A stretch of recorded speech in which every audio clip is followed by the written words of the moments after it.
Sharma house के drawing room में एक भारी सन्नाटा पसरा हुआ था। दीवार पर एक 2 साल की बच्ची की फोटो टंगी थी। आज उस बच्ची गुड़िया का जन्मदिन था। 4 साल हो चुके थे उस मनहूस दिन को, जब एक मार्केट की भीड़ ने उनकी जान, उनकी गुड़िया को उनसे छीन लिया था। हैप्पी बर्थडे मेरी गुड़िया। पता नहीं मेरी बच्ची कहाँ होगी, किस हाल में होगी। संजीव क्या उसे याद भी होगा कि उसकी मम्मा आज भी उसका वेट कर रही है? सुधा प्लीज खुद को संभालो। 4 साल हो गया, हमने पुलिस, अखबार, डिटेक्टिव क्या नहीं किया, कहाँ कहाँ नहीं खोजा उसे, पर शायद ऊपर वाले की मर्जी यही थी। अब हमें ये हकीकत मान लेनी चाहिए। हकीकत कैसे मान लूं संजीव? मेरा दिल कहता है वो जिंदा है, वो आएगी। देखो रौनक को, हर साल की तरह आज भी अपनी छोटी बहन के लिए गिफ्ट लाया है। रौनक, जो अब करीब 10 साल का हो चुका था, कोने में बैठा उदास था। उसके हाथ में एक चॉकलेट थी जो वो अपनी खोई हुई बहन के लिए लाया था। पापा, गुड़िया कब आएगी? मुझे उसके साथ खेलना है। घर में मुझे बिल्कुल अच्छा नहीं लगता। बस करो तुम लोग, कब तक इस मातम में जियोगे? जो चला गया उसके गम में जो पास है उनकी जिंदगी क्यों खराब कर रहे हो? रौनक का बचपन मुरझा रहा है तुम दोनों को रोता देखकर। तो क्या करे माँ, भुलाया नहीं जाता, हर पल उसकी याद आती है। याद तो मुझे भी आती है संजीव, पर जिंदगी किसी के लिए रुकती नहीं है। मेरे पास एक उपाय है। मैं कहती हूँ तुम लोग एक बच्ची गोद ले लो। गोद? माँ जी आप ये क्या कह रही हैं? क्या कोई और बच्चा मेरी गुड़िया की जगह ले पाएगा? जगह कोई किसी की नहीं लेता सुधा, सब अपनी जगह खुद बनाते हैं। सोचो, किसी अनाथ बच्ची को माँ बाप मिल जाएंगे और तुम्हें एक बेटी, रौनक को बहन मिल जाएगी, इस घर का सूनापन दूर हो जाएगा। सावित्री की बात संजीव और सुधा के दिल में उतर गई। कुछ दिनों बाद वे शहर के एक अनाथ आश्रम स्नेहालय पहुंचे। वहां कई बच्चे थे, लेकिन सुधा की नजर एक कोने में बैठी सहमी सी बच्ची पर पड़ी। वो करीब 6 साल की थी। संजीव उसे देखो, उसकी आंखों में कितनी मासूमियत है। मुझे उस बच्ची में जैसे अपनी गुड़िया ही नजर आ रही है। हाँ चलो उससे मिलते हैं और फिर उसे ही गोद ले लेते हैं। आज गुड़िया हमारे पास होती तो वो बिल्कुल इतनी ही बड़ी होती। अब उन्होंने उस बच्ची को गोद ले लिया और उसका नाम रखा प्रिया। प्रिया के घर आते ही जैसे घर की रौनक लौट आई। रौनक को तो जैसे दुनिया ही मिल गई।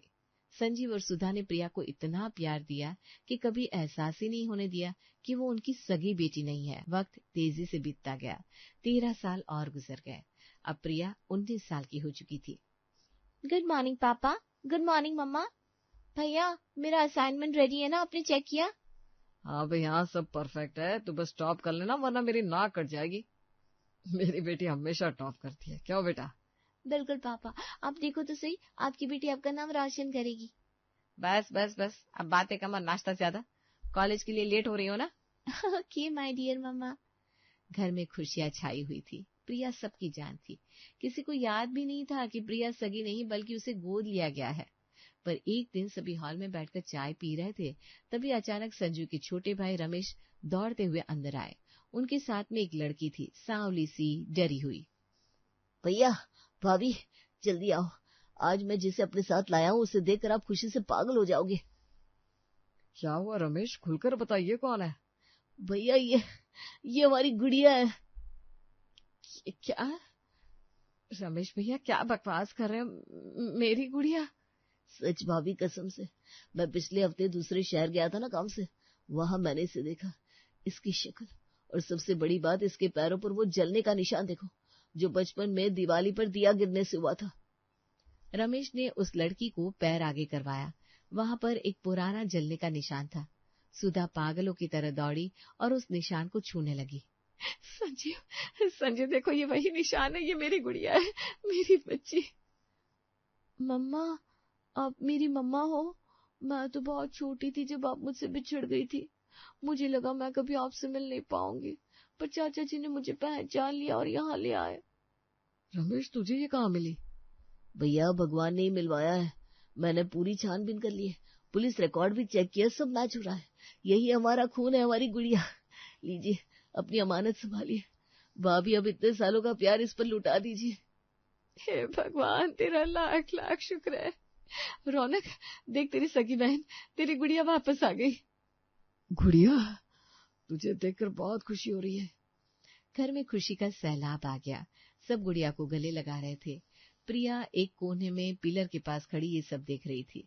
उसके चेहरे पर मुस्कान थी, पर आंखों में एक अजीब सा डर।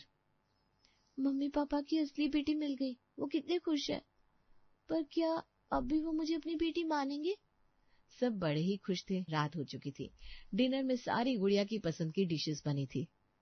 गुड़िया, आज हमने सब तेरी पसंद की चीजें बनवाई है। आज हमारे साथ जी भर के खाना। अरे आज तो मैं अपनी गुड़िया को अपने हाथों से खिलाऊंगी। कितने सालों बाद मिली है। देख क्या हाल बना है तेरा। माँ के हाथ से 2 निवाले खाएगी तो एकदम तंदुरुस्त हो जाएगी। हाँ मम्मा, अब तो इसका जी भरकर लाड़ करेंगे हम सब। और इस तरह गुड़िया को लाड़ प्यार करते हुए सबने मिलकर खाना खाया।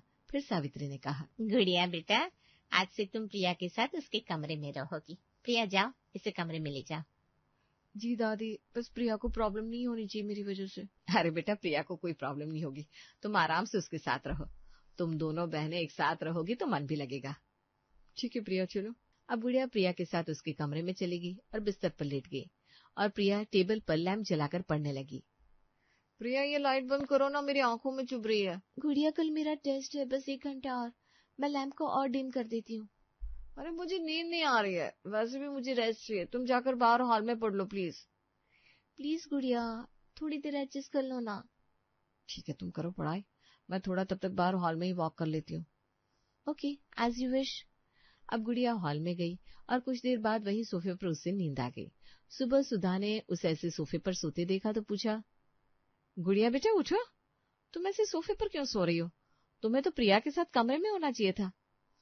वो मम्मी, प्रिया रात को लाइट जलाकर पढ़ रही थी और मुझे लाइट में नींद नहीं आती। मैंने उसे कहा भी था, पर उसने कहा कि उसका टेस्ट है, पढ़ना जरूरी है, तो फिर मैं हॉल में आकर सो गई। और वो तुझसे बोलने भी नहीं आई? नहीं मम्मी, मैं तो रात से यही सो रही हूँ। पर जाने दीजिए, मुझे तो आदत है, मैं कहीं भी सो जाऊंगी इस घर में, मुझे कोई प्रॉब्लम नहीं है। तभी प्रिया वहां आई। गुड मॉर्निंग मम्मा। गुड मॉर्निंग गुड़िया। प्रिया, गुड़िया यहाँ रात भर से क्यों सो रही थी? तुम अपनी पढ़ाई के बाद इसे बुलाकर कमरे में भी तो ले जा सकती थी।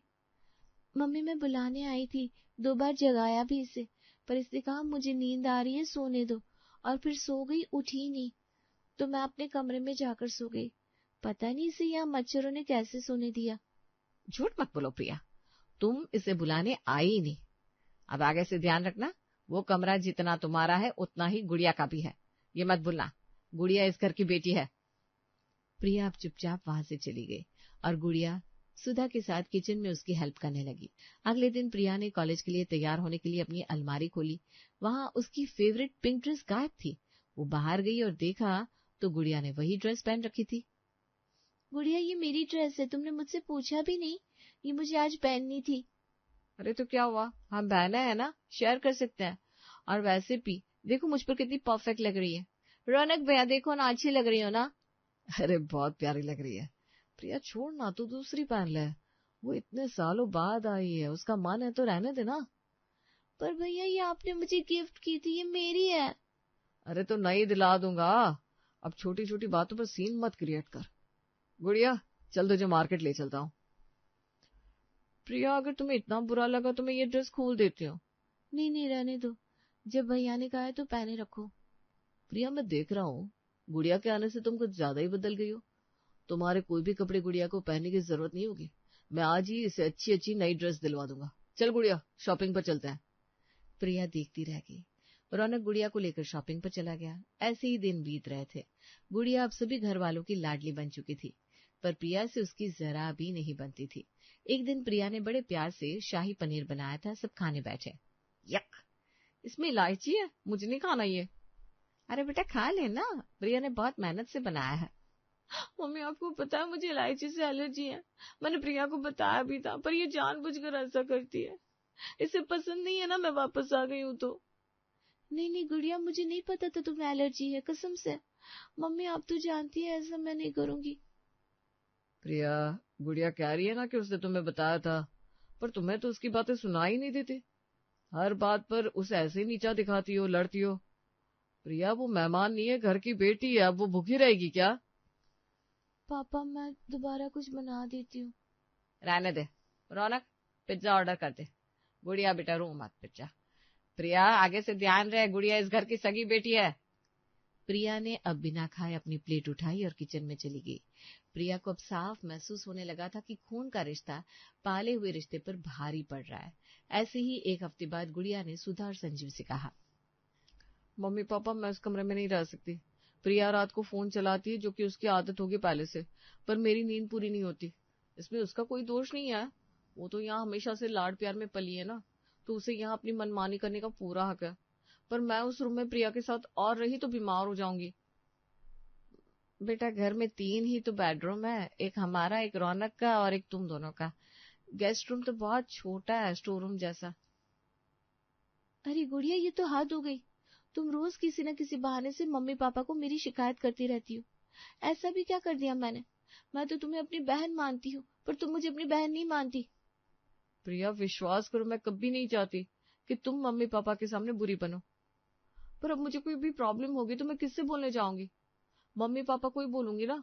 और सच कहूं तो तुम मुझे हर बात पर नीचा दिखाने की कोशिश करती हो, फिर भी मैं कुछ कहती नहीं हूँ, सब सहती रहती हूँ। पर उस कमरे में मैं तुम्हारे साथ नहीं रह सकती।